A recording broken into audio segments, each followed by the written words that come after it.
در حدیث قدسی پیامبر صلی الله علیه و سلم میفرمایند که خداوند تعهد داده، گفته بر من واجبه که از 3 نفر حمایت بکنم. این 3 نفر رو بشماریم.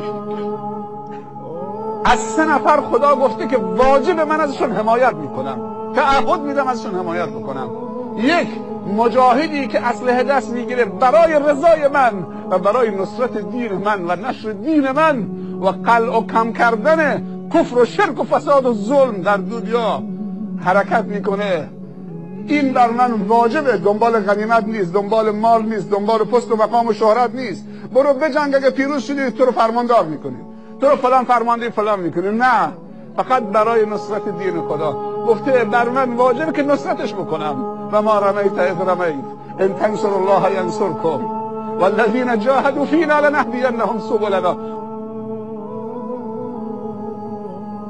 این کمال نیست که فقط برای خودت خوب باشی، برای خانوادت تنها خوب باشی. تو که میتونی برای همه خوب باشی. نفر دوم کیه؟ پیامبر صلی الله علیه و سلم میفرمایند خداوند گفته اگر جوانی که موانع ازدواج سر راهش خیلی سنگینه، فشار ازدواج و شهوتم اونقدر بهش فشار میاره، قابل کنترل نیسته، هر دری میزنه بازم مانع. و خیلی از این موانع داماد شدن جوانا که به خاک و خون کشانده میشوند، مانع اصلیشون پدر و مادر عروس و پدر و مادر داماده.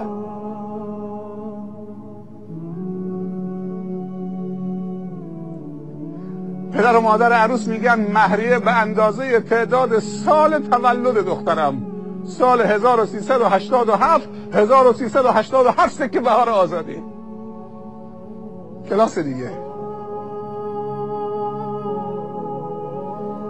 پیامبر صلی الله علیه و سلم میفرمایند هرچی اسباب ازدواج کمتر، آسانتر، میسرتر بگیرید، هرچی مخارج زن و عروس کمتر باشه، مهریش کمتر باشه، اون زن با برکت تره، مملو از برکته. و هرچی مسائل مادی و اسراف و تو عروسی و ولخرجی بالاتر ببرید، آمار برکت رو میاری پایین تو زندگی خودت و نوهات و اولادت. یا باید حرف خدا و رسول خدا گوش بدیم، دنبال برکت ازدواج باشیم. یکی از برکت های ازدواج عفته.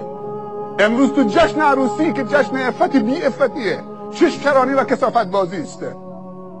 مردم جمع میکنن به جایی که خودش تنها نظر به ناموس خودش داشته باشه، مردم جمع میکنن که اونجا نظر به ناموس مردم داشته باشه. چی بی عفتی از این بالاتر؟ همه این جمع تلاش بکنن که عزت و احترام و تقوا و شخصیت دامادا رو دوباره بهشون بر بگردیم. خداوند گفته نفر دوم بر من واجبه از جوانی که میترسه در زنا و فحشا بیفته پناه میبره به ازدواج، یعنی پناه آورده به من. گفته من از فضل خودم اونو غنی میکنم اگر فقیر باشه بی منت بندگانم. از در غیب و از فضل خودم و انکحوا الایام منکم والصالحین من عبادکم ان یکونوا فقراء یغنیهم الله من فضله. اگر فقیر بودن من از فضل خودم اونها رو غنی میکنم بی منت بندگانم. ولی آقا میخواد عروسیشو سالم برگزار بکنه، مثل این عروسی دوستا و رفقا و قوم و خویشاش و عموش و داییش میاد در گوشش اگه تو پول نداری بخیل، ما خودمون خرج ارکستر میدیم، ارکستر پذیرایی با ما پول میدیم. این ملاها رو دعوت نکن که عروسی میشه ماتم. ولی ثابت کرده تو آخر الزمان که عروسی های اسلامی پرطرفدارترین عروسی ها تو جنوبه. حالا نزدیک 1 ماه پشت سر هم، شاید بعضی شبها استراحت بوده مگر پشت سر هم، از 21 بوده 10 تا بوده 4 تا بوده 2 تا بوده 3 تا بوده، همجور داره میره. و دوستانم هم دارن میرن، اونایی که ما خبرم نداریم دارن میرن.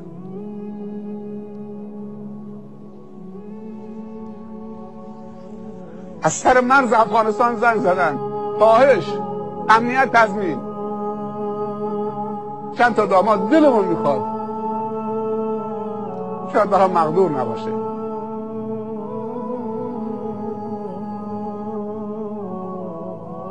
میشه میان برنامه اناشید اسلامی تو اندونزی، تو مالزی، تو نمیدونم کشورهای عربی، امروزی که اینترنت هست، کانال هایی هست که همه اناشید اسلامیه، میشه پخش کرد برای تنوع.